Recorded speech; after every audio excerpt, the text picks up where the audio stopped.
So we're trying a new audio method recording today. I'm kind of mic'd up in here. Hopefully my beard doesn't scrape on the mic too much.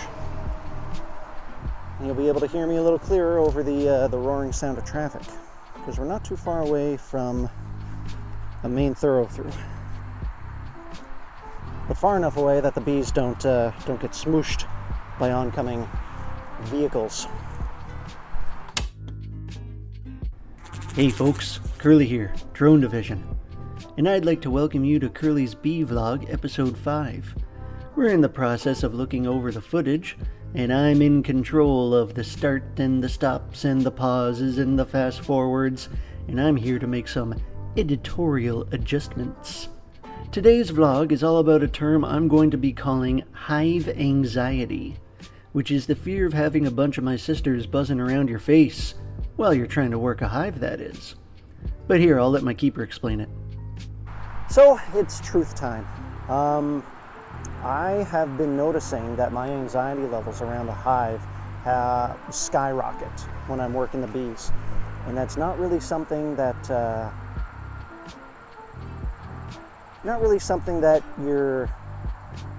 it's definitely something you have to get used to. Obviously, you're around the bees. It's your job to take care of them, and you got to be comfortable around them. Okay, first editorial note.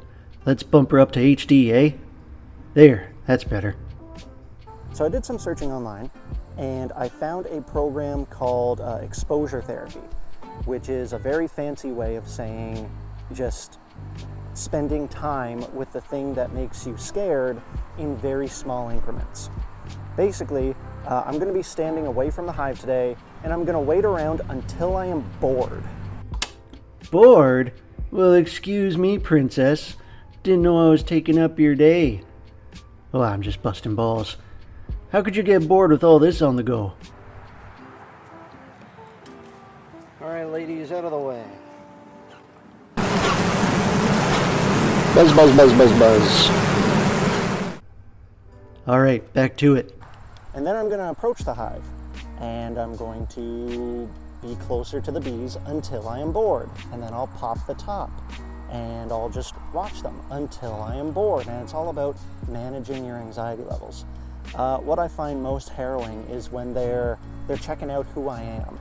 So they'll fly up to the veil and see what's up. I have been stung.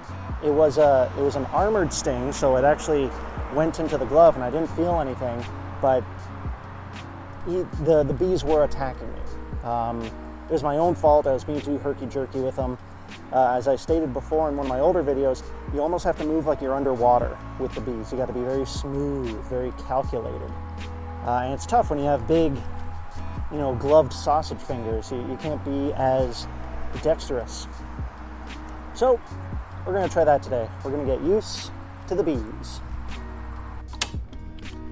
It may sound a little silly, but going on for 35 odd years, usually walking away from little guys like me, to all of a sudden walking towards a hive of over 10,000 strong, it can be a bit of a head turner. So literally, this is step one. Just watching them, just checking them out, standing here like a dumbass, and waiting around until I get bored of what's going on. The video I watched on exposure therapy made note of a scale of anxiety, and you're supposed to rate like how anxious you are. And right now I'm like 2 out of 10. Whereas like if a 0 out of 10 is a calm, cool day, a 10 out of 10 is panic attack. You got to walk away from the situation because it's just too much. So right now I'm at like a 2, nothing big. And I think most of that 2 is anticipating what's coming next. And also because it's hot as balls out here, and I hate the heat. I wish I had picked a new hobby that was more winter oriented, but bees don't do much in the winter. Yeah, sure. Buy a snowboard, bud. They haven't come to check me out yet. They're all just flying around their entrance. I put out more water for them in my water dish. Turns out I didn't add enough marbles last time, and a couple of them took a swim, which is a bummer to see. But I added a lot more marbles, and now they should be fine. And when I say a couple, I mean like there were 3 of them in there, so I don't feel too bad. One thing you're going to have to get used to becoming a beekeeper are the deadly mistakes you can make, and that you're going to have to overcome that very real danger of harming your hive, even with your best intentions in mind. Can be a head scratcher. All right, I'm going to take a couple steps closer and see if the anxiety goes up, which I'm sure it will.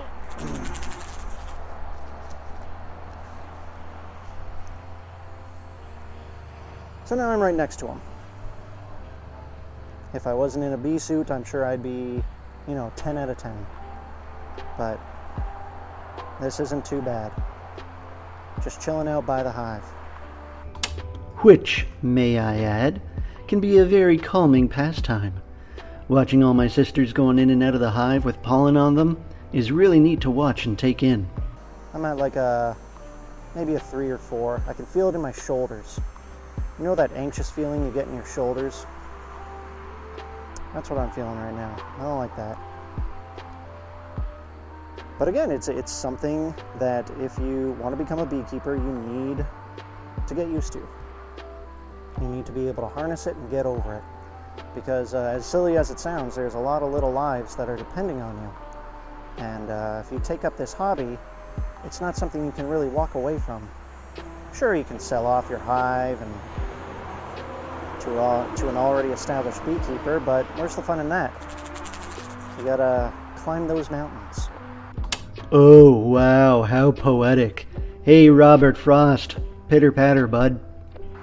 And as I wax poetically to myself, looking like a jackass, standing in a bee suit next to a beehive, they're just chilling. They're doing their thing. Lots of hive activity. Definitely a switch up from what we were seeing, weeks back. Am I bored yet of this? Bored is the wrong word. Like this, I could honestly watch them come in and out and do their thing for hours. You're not really supposed to. You're supposed to leave them alone so they don't get anxious.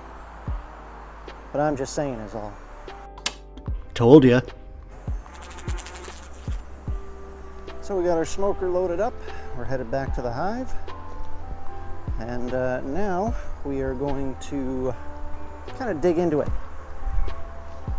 And again, we're going to check our anxiety levels right now. I'm at a 1. No big deal. Let's see how anxious I can make myself.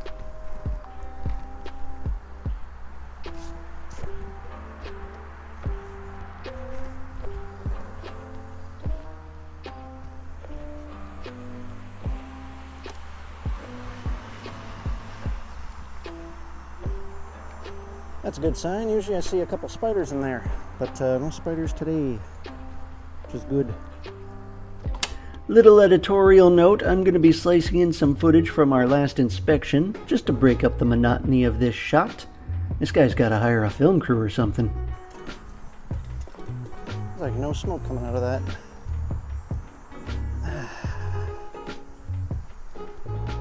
Okay, so they've begun to fly around my head and check me out. And that's what I have to get used to. Obviously, I've opened their hive. Somebody came and tore the roof off of your house. I'm sure you'd be a little upset too. So here's the scenario. You're trying to work to put food on the table for your 30,000 family members, and all of a sudden a giant rips off your roof and blows smoke in your face. Wouldn't you want to check him out too? Maybe politely ask him to stop? That's all we're doing. I'm going to start by cleaning the tops of the hives.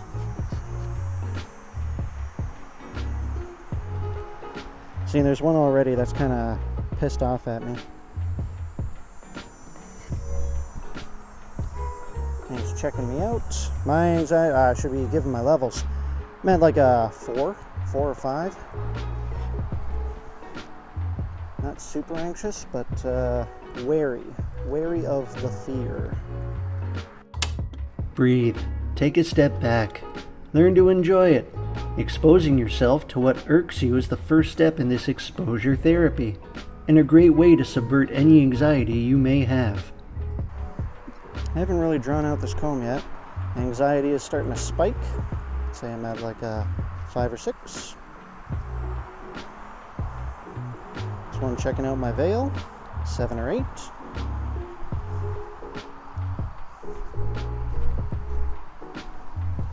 So I'll show you what we're looking at.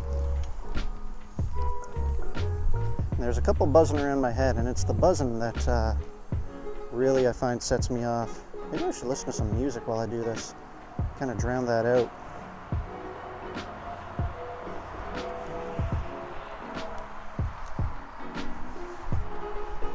I gotta be honest with myself in that I just came to adjust the angle because I needed to step away. I need to stop that. I need to get used to these sounds, get used to these girls. Don't need to take off the top box today, I don't think. I'm just checking to see if they're building. To check out how busy we have been. We're starting to build some comb on the top box. And that is just excellent. Check the other side too. That's excellent to see. I know it's tough to see on the video, or maybe not, but maybe if I put it at an angle. You can see the wax foundation they've built on top of that, which is really, really nice. Soon enough, I'm going to be giving these ladies some pollen powder in the form of little patties. They're like little cookies for them, and that gets them through the winter. It's a nice, delicious treat. And they don't have to worry about foraging too much because, food's being served to them. Bee patties, eh? Shouldn't be too hard to whip up.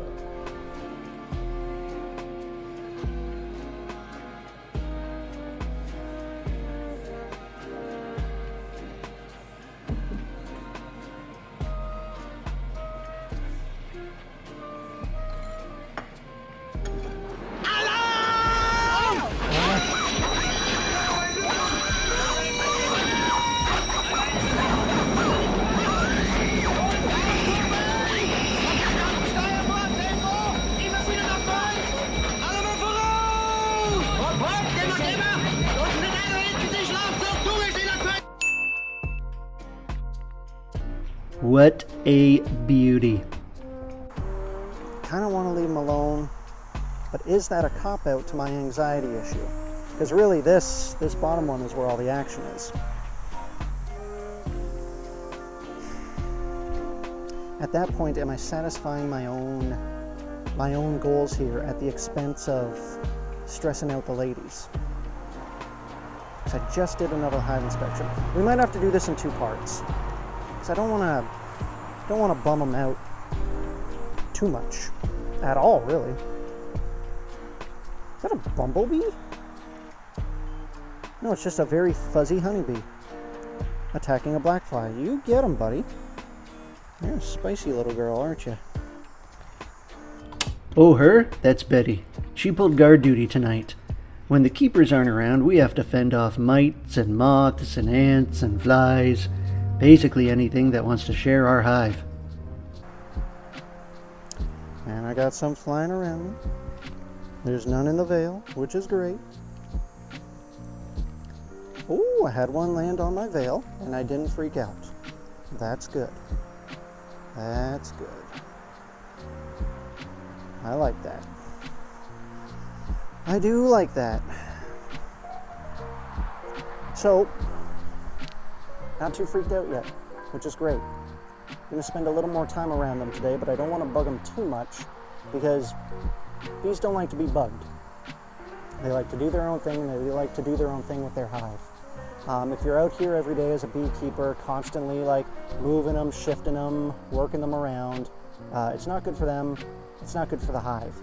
It stresses them out, and stressed bees are angry bees, and angry bees aren't bees that are focusing on the hive. They're bees that are focusing on getting rid of whatever's angering them. And I really don't want to do that.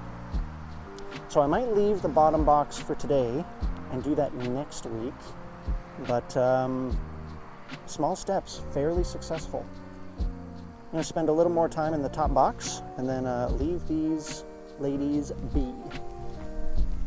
And next time I'll have some pollen patties for them. Well, I guess that's it for now. We'll get this up on the YouTube's ASAP. Cheers, folks.